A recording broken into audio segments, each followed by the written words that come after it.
जिसकी चर्चा होगी वो है 10 क्वेश्चन का जो हमारा सीरीज चल रहा है। उस 10 क्वेश्चन में हम देखेंगे हमारा जो यूनिट 5 की था फिर चर्चा करेंगे कोऑपरेटिव पॉलिटिकल एनालिसिस, ठीक है, तुलनात्मक राजनीतिक विश्लेषण की चर्चा करेंगे और उसके 29 प्रश्नों को देखेंगे जो सबसे ज्यादा महत्वपूर्ण है, जिनके आगे संभावना है। हमारा पहला क्वेश्चन है which of the following is not a feature of modern comparative politics। आधुनिक तुलनात्मक राजनीति की जो बात होती है उससे कौन संबंधित नहीं है। Comprehensive emphasis on the study of developing areas, interdisciplinary approach and formalism। ये कॉम्प्रिहेंसिव अप्रोच अब शामिल हो गया है क्योंकि हमें बहुत सारे नए कंट्रीज के बारे में, उनके शासन व्यवस्थाओं के बारे में पढ़ना पड़ता है, ये भी उसमें शामिल हो गया है। इसके अलावा इसमें डेवलपिंग एरियाज की जो शासन व्यवस्थाएं हैं वो भी शामिल हो गई हैं, ये भी सही है। इंटरडिसिप्लिनरी अप्रोच यानी कि इसमें जो स्टडी है वो एक आयाम का नहीं, इसमें विभिन्न प्रकार के आयाम प्रयोग किया था, जिसमें कल्चर भी है, जिसमें कि पॉलिटिक्स भी है, इकोनॉमिक्स भी है, हर प्रकार के विचार शब्द है। फॉर्मलिज्म ये सब शामिल नहीं होगा क्योंकि औपचारिकता जो है वो इसका विचार है कि ये क्लासिकल कोऑपरेटिव स्टाइल उसमें प्रयोग किया जाता है। औपचारिकता जिसकी उसमें किस चीज का शामिल किया जाता है,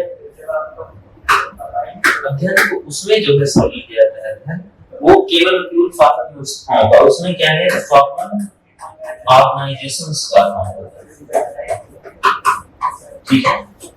इसमें जो स्टडी होती है जो क्लासिकल कमेंट होते हैं उसमें फॉर्मेलिटी पाई जाती है, औपचारिकता में फॉर्मल ऑर्गेनाइजेशंस की चर्चा होती है, इसलिए इसका सही ऑप्शन होगा वो option number D, formalisation. Second अगर देखें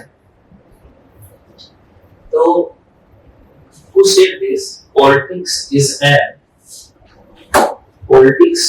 an authoritative allocation of value, ठीक है, मूल्यों का सही बंटवारा है राजनीति, ये किसने कहा है। इसमें डेविड ईस्टन है, हेरोल्ड लॉक्सवेल है, डेविड आर्मन है, एडम स्मिथ है। इसमें डेविड ईस्टन से किससे संबंधित है। डेविड ईस्टन व्यवहार में है और एडम स्मिथ को हम लोग जानते हैं कि इकोनॉमिक्स रिलेटेड है, ठीक है। डेविड आर्मन भी कल्चर से रिलेटेड है, ठीक है, और हेरोल्ड लॉक्सवेल। डेविड ईस्टन जो है इसमें सही जवाब है, डेविड ईस्टन ने ऐसा कहा है। क्वेश्चन पूछा जा सकता है।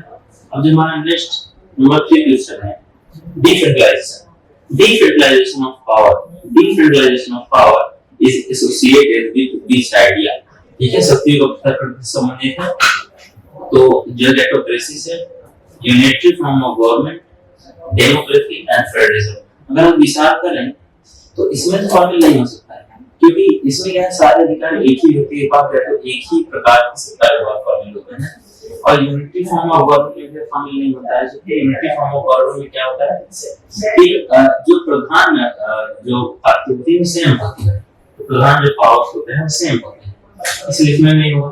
डेमोक्रेसी में ऐसा जरूरी नहीं है, कंपल्सरी नहीं है। इसका सही जवाब होगा फेडरलिज्म, ठीक है। फेडरलिज्म का ये आवश्यक तथ्य क्या है, डिसेंट्रलाइजेशन ऑफ पावर, ठीक है।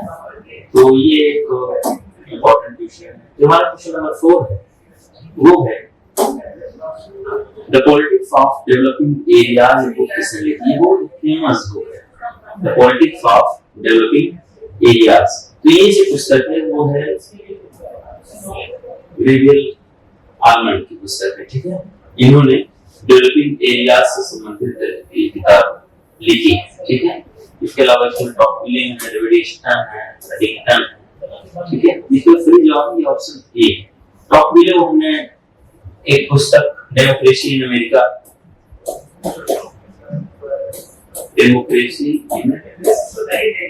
अमेरिका हमने पढ़ी, ठीक है। डेविड ईस्टन का हमने अभी देखा था मूल्यों का बंटवारा, और सैमुअल पेटिन ने कहा आगे के प्रश्न को देखा। अब question number 5 which of the following thinker is connected culture with civilization। इसमें जो है कि कल्चर्स को सिविलाइजेशन का जो है इसमें जो है इधर नाम उसका नो सिराट मिल जेम्स बर्नर्ड सुल्फेटिंग, इसमें हंटिंगटन जो है ये फेज हो। आप जानते हैं कि ये इन जो विचारक हैं वो किससे शामिल है, वो एलीट थ्योरी से शामिल है, ठीक है, एलीट थ्योरी से शामिल है। तो इसमें जो सही जवाब है वो है सैमुअल पी हंटिंगटन ने जो, ठीक है। अब अगर हम नंबर 6 क्वेश्चन देखें, the main difference between authority and absolute authority, सत्ता इसमें हिंदी में क्या होते हैं, सत्ता और पूर्ण सत्ता, पूर्ण सत्ता। इसमें आप देखिए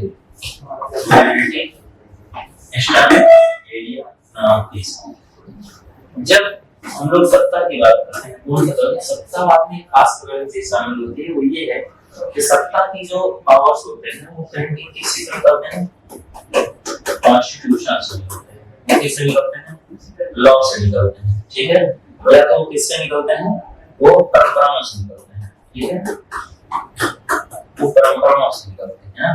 तो पूर्ण सत्ता जो है वो किससे निकलता है, वो एक खास प्रकार के जो है कि नजरिए के साथ निकलता है, और उसमें क्या पाया जाता है, उसमें एक प्रकार का डोमिनेंस फैक्टर पाया जाता है, डोमिनेंस मेंटालिटी, ठीक है, जैसा हिटलर का विचार था वैसा विचार। इसमें अगर आप देखें तो वैलिडिटी इसका सही जवाब होगा, वैलिडिटी प्राधिकार दिया गया है कि नहीं, अगर प्राधिकार दिया गया तो फिर हिसाब से जो सत्तावाद और एब्सोल्यूट के बीच में अंतर यही होता है कि इसमें जो है वैलिडिटी नहीं पाई जाती है एब्सोल्यूट अथॉरिटी में, और अथॉरिटी में वैलिडिटी पाई जाती है। अब हम next question number 7, which 5 countries did Gregor Alman and Federica were discussed in their book The Civic Culture, Political Attitude, and Democracy Nations? इन्होंने अपनी इस पुस्तक में किन देशों के, किन 5 देशों का अध्ययन कर लिया है, तो हम वो देखें उसमें दो तो जो तो एक ही महाद्वीप है, कौन कौन है, तो इसमें एक तो आपका है यूएसए, दूसरा है आपका मैक्सिको, ठीक है, इसके अलावा इसमें यूके शामिल है, इटली शामिल है, और जर्मनी शामिल है, ठीक है। तो इसमें UK, Germany, Italy, USA and Mexico, यही सब है राइट आंसर 6 सी नंबर, ठीक है।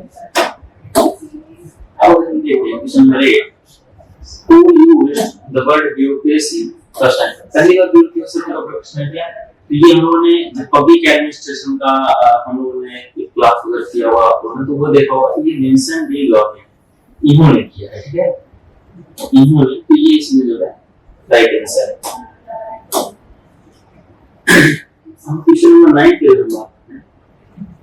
There is no democracy in America but a dictatorship of majority, dictatorship majority किसने कहा है, पी टॉकविले है, रॉबर्ट हैश ने बात करना इसको टॉकविले। अमेरिका में जो उनकी जो कल्चर्स हैं वो क्यों डिपेंड करते हैं, या शासन व्यवस्थाएं क्यों बनी हुई है, इस पर विचार किया है। डेमोक्रेसी अमेरिका, ठीक है, एलेक्स का रिलीजियन है, ये जो है इसका सही जवाब होगा। इसके अलावा अगर हम देखें अपना आखिरी क्वेश्चन, तो यहाँ है circulation of elite, ruling class, managerial revolution, Pareto, Burnham and economics. अगर आप देखें तो ये जो क्वेश्चन है तीनों हैं मैनेजरियल रिवॉल्यूशन का जो विचार है वो है बर्नहेम का, ठीक है। आप मैं जरूर आपको क्या करना है, आपको एलिमिनेट करना है क्वेश्चन, ये इसके साथ, इसके साथ, इसके साथ, ठीक है। तो अगर आप देखें सी का 2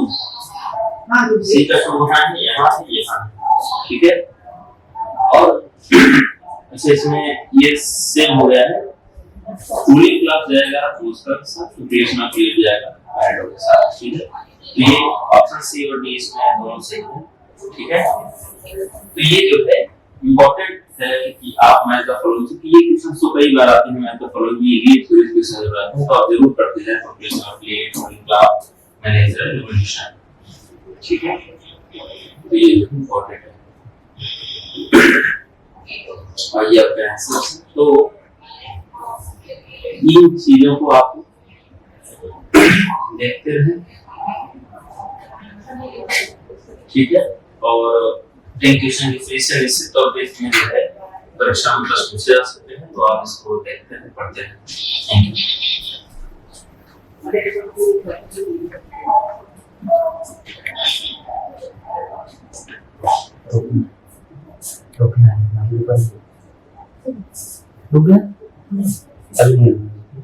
थैंक मैसेज इसको स्टॉप कैसे दें?